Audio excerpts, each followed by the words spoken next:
Saya akan menjelaskan unit 1 tentang pengenalan konstitusi dalam pengalaman hidup sehari-hari.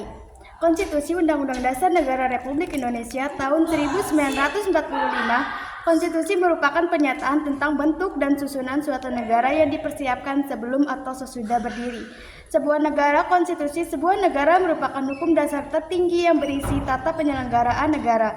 Perubahan sebuah konstitusi akan membawa perubahan besar terhadap sebuah negara, bahkan termasuk sistem bernegara yang semula demokratis bisa menjadi otoriter disebabkan perubahan konstitusi. Konstitusi merupakan hukum yang paling tinggi serta fundamental sifatnya. Konstitusi merupakan sumber legitimasi atau landasan organisasi bentuk-bentuk hukum atau peraturan perundang-undangan lainnya. Oleh karena itu, konstitusi sebagai hukum tertinggi sebuah negara harus dimaksud untuk mencapai dan mewujudkan tujuan tertinggi bernegara. Dalam konteks negara Indonesia, tujuan tertinggi bernegara adalah seperti yang bertuang dalam pembukaan Undang-Undang Dasar Negara Republik Indonesia tahun 1945, yakni 1. Melindungi segenap bangsa Indonesia dalam seluruh tumpah darah Indonesia, 2. Memajukan kesejahteraan umum, 3. Mencerdaskan kehidupan bangsa, dan 4. Ikut melaksanakan ketertiban dunia.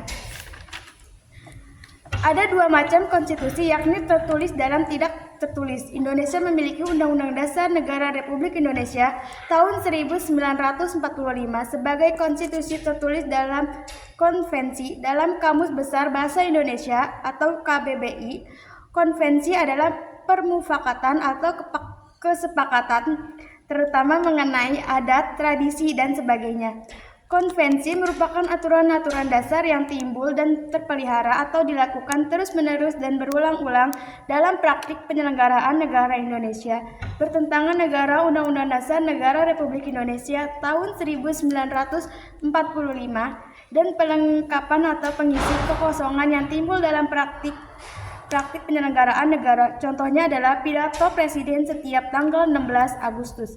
Berdasarkan Pasal 3 Ayat 1 Undang-Undang Nomor 12 Tahun 2011 tentang pembentukan peraturan perundang-undangan, dinyatakan bahwa Undang-Undang Dasar Negara Republik Indonesia tahun 1945 merupakan hukum dasar dalam peraturan perundang-undangan. Dalam hierarki perundang-undangan, Undang-Undang Dasar Negara Republik Indonesia tahun 1945 menduduki posisi nomor 1. Berdasarkan sejarah, ternyata Undang-Undang Dasar Negara Republik Indonesia tahun 1945 sejak disahkan oleh Panitia Persiapan Kemerdekaan Indonesia atau PPKI telah mengalami beberapa kali perubahan. Bahkan pergantian perubahan ini terjadi karena dipengaruhi oleh keadaan dan dinamika politik yang berkembang dan terjadi di negara Indonesia. Undang-Undang Dasar Negara Republik Indonesia tahun 1945 untuk pertama kalinya diganti oleh Konstitusi Republik Indonesia Serikat pada 27 Desember 1949. Maka sejak tanggal 27 Desember 1949 diperlakukan konstitusi.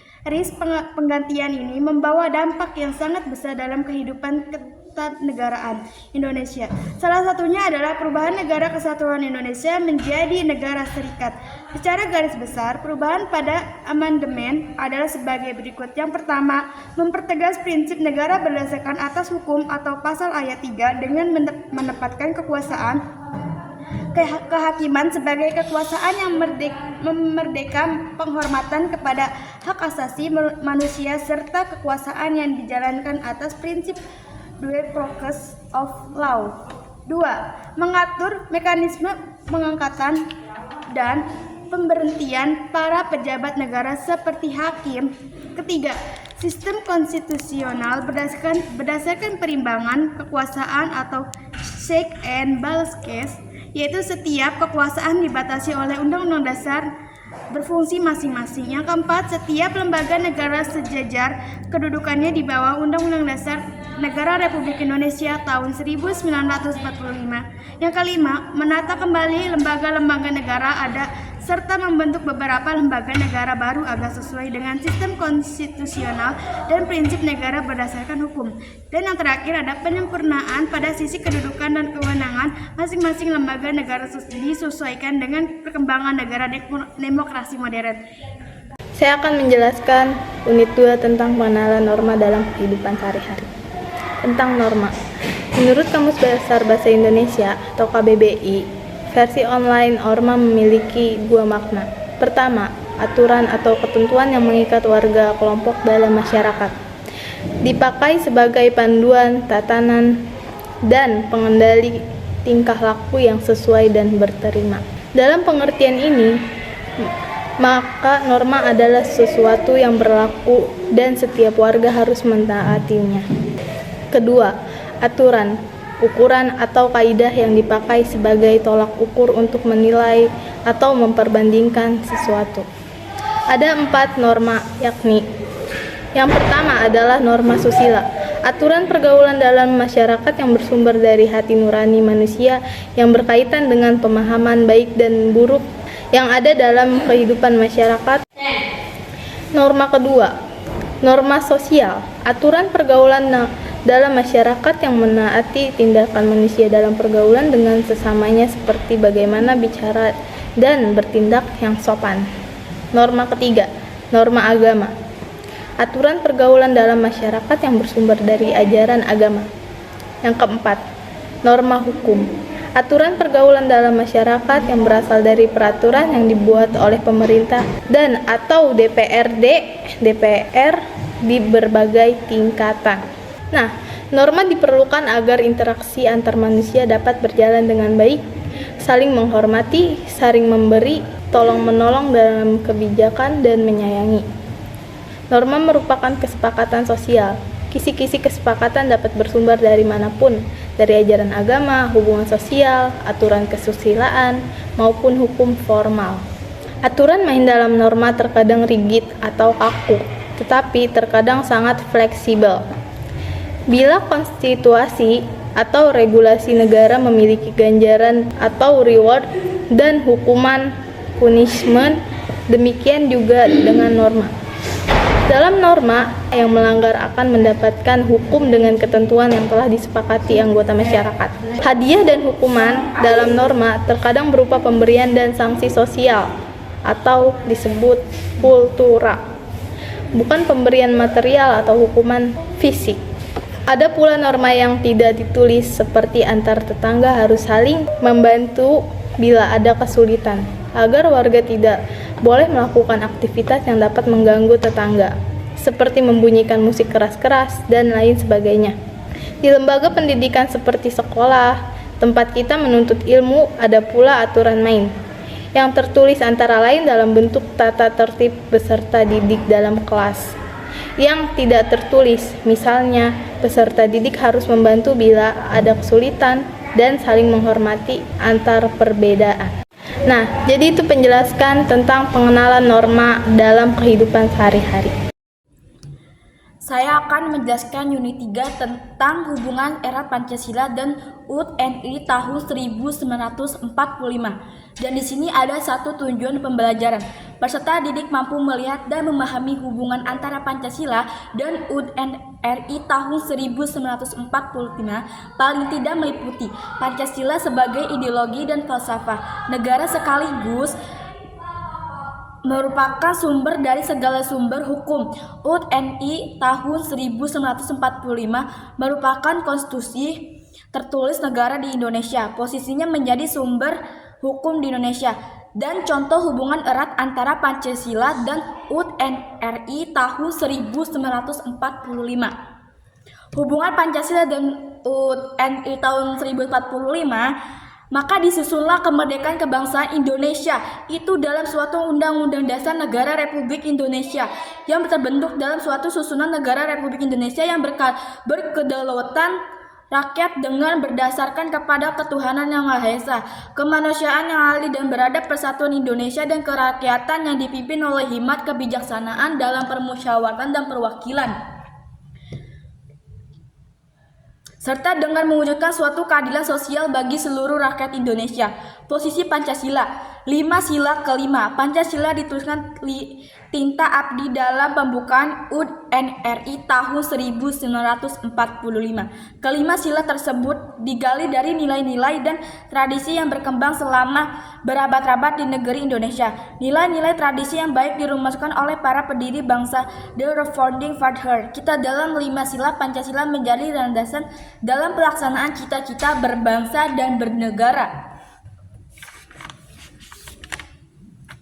Kita bersyukur dipimpin oleh para pendiri bangsa yang arif dan usnur, mereka yang menyadari tentang pentingnya menjaga kemajemukan demi persatuan Indonesia.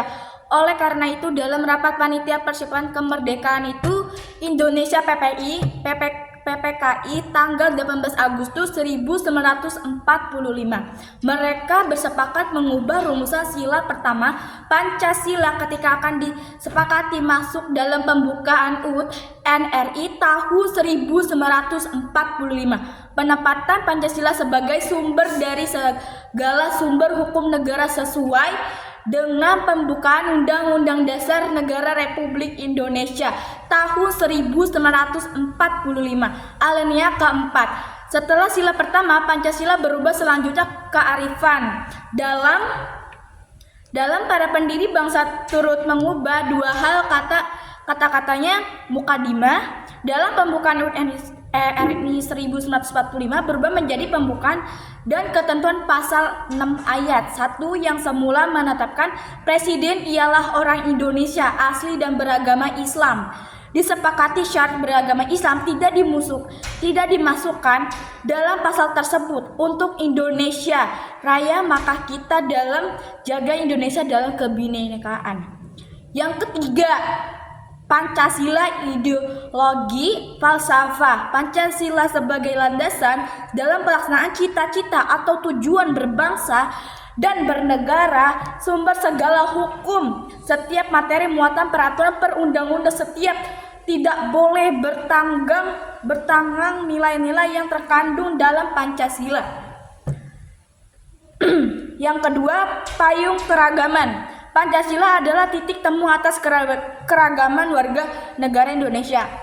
Di sini ada UUD NRI tahun 1945 sebagai hukum. Di bawah ini Pancasila adalah UUD NRI tahun 1945, UUD NRI tahun 1945 sangatlah erat.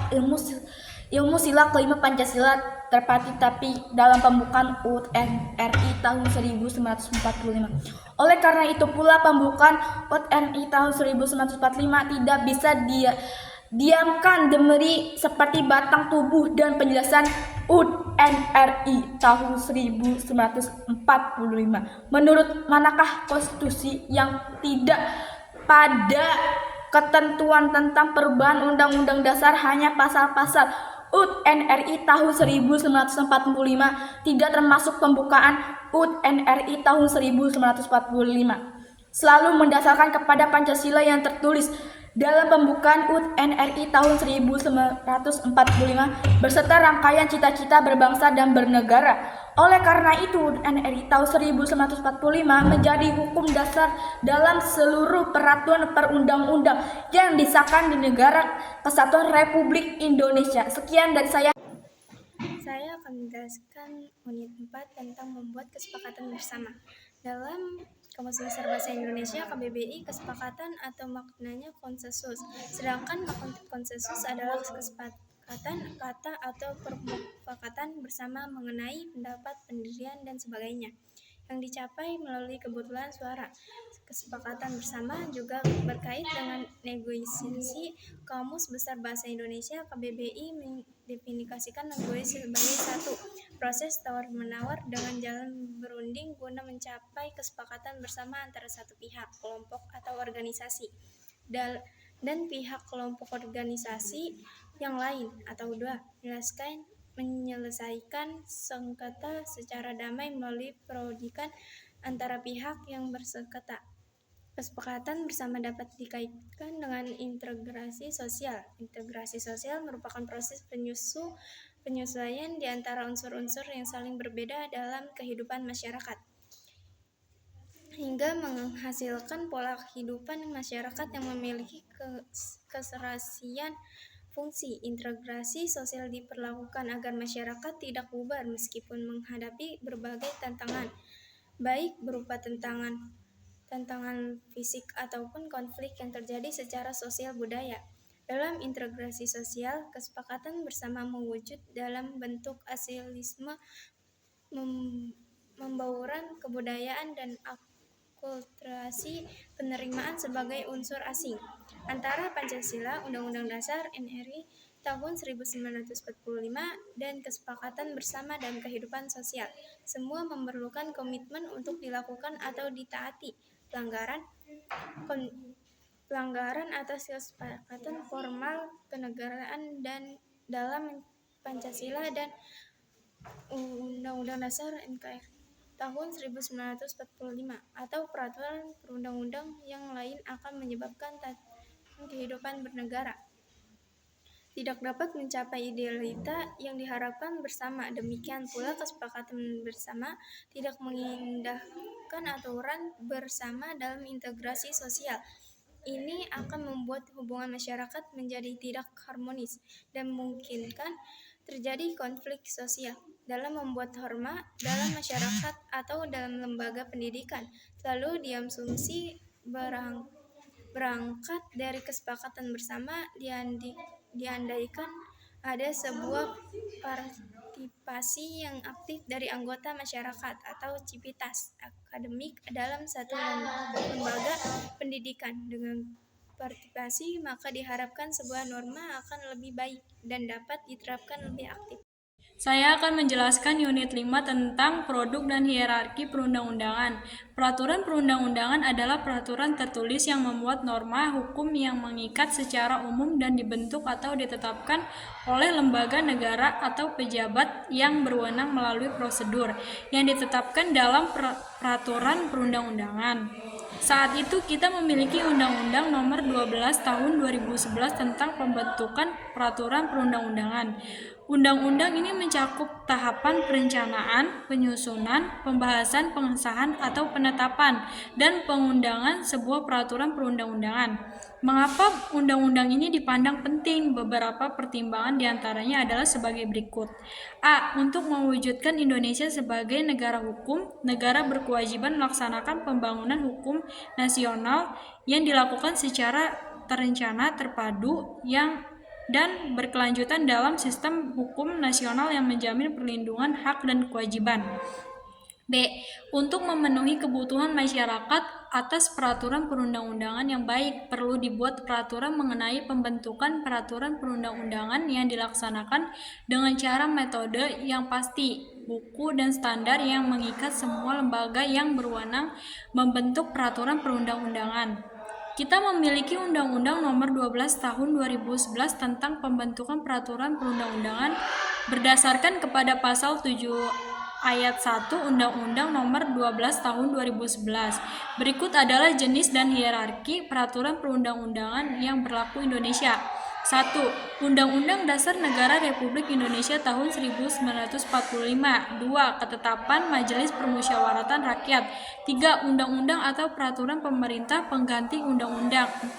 Peraturan pemerintah. 5. Peraturan presiden. 6. Peraturan daerah provinsi. 7. Peraturan daerah kabupaten atau kota.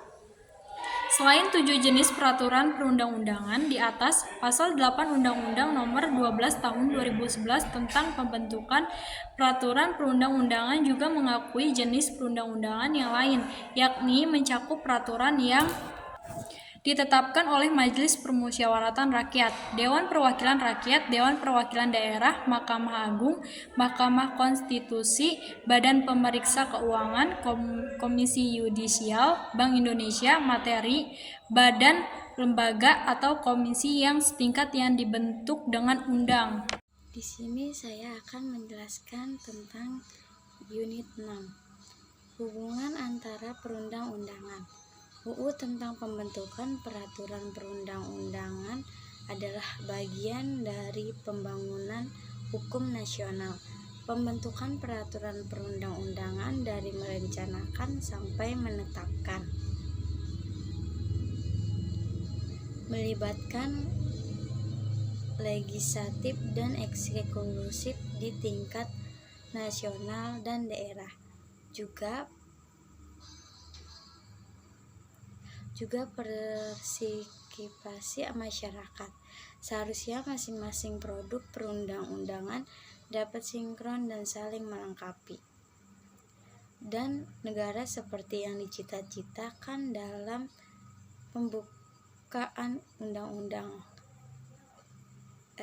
RI tahun 1945. Namun nyatanya ada sejumlah permasalahan pendapat dalam sistem peraturan perundang-undangan di Indonesia. Di antaranya tidak sinkron antara perencanaan peraturan perundang-undangan atau pusat dan daerah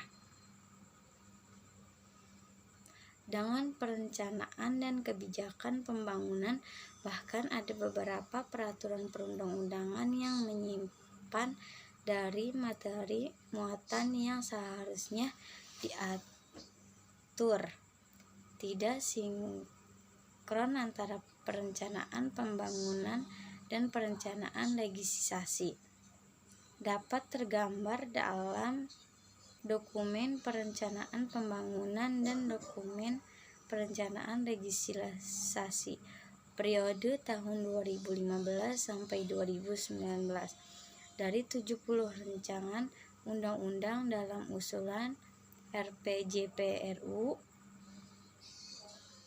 Rencana Pembangunan Jangka Panjang Nasional, dan Prolegnas 2015 sampai 2019. Hanya tiga RU yang kemudian dapat disahkan. Di luar 70 RU tersebut, masih ada 12 RU yang diusulkan oleh pemerintah dalam prolegnas yang berada di luar kerangka perencanaan pembangunan nasional, dan terdapat 14 RU yang masuk dalam RPJMU tetapi tidak masuk ke dalam prolegnas. Selain itu, ada banyak peraturan perundang-undang seperti peraturan daerah, perda yang undangan bahkan bertentangan dengan peraturan perundang-undangan, diantaranya sinkronisasi atau harmonisasi daerah diperlukan sebagai satu kesatuan hukum yang saling mendukung, menjadi legitimasi dan kualitas perundang-undangan. Regulasi juga diperlukan agar mendukung pencapaian prioritas pembangunan Indonesia. Sekian dari saya. Itulah penjelasan dari saya tentang unit 6. Di sini saya akan menjelaskan unit 7 tentang menganalisis isi produk perundang-undang. Bagaimana hubungan seharusnya antara Pancasila dan UUD RI tahun 1945 dengan peraturan perundang-undang. Pertama, peraturan perundang-undang tidak boleh bertentangan dengan Pancasila dan UUD NRI tahun 1945. Tidak boleh mengabaikan apalagi bertentangan. Produk undang-undang yang ada di bawahnya tidak boleh bertentangan terhadap keduanya.